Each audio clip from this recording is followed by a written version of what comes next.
இப்போ நம்ம திருவிருந்துன்னு ஒரு காரியத்தை சொன்னேன். அந்த அதுல இருக்கிற அப்பத்தை என்ன செய்வான், பிட்டு பிட்டு பிட்டு பிட்டு கொடுப்பான். அது மாதிரி இயேசுடைய சரீரம் பிட்கப்பட்டுச்சு.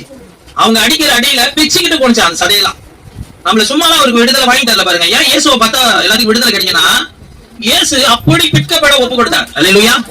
அந்த வலி வேதனை வரும்போது வேதவசனம் சொல்லுது, என்ன சொல்லுதுன்னா, வாய் திறவ ஆட்டுக்குட்டியை போல அவரு இருந்தாராம்.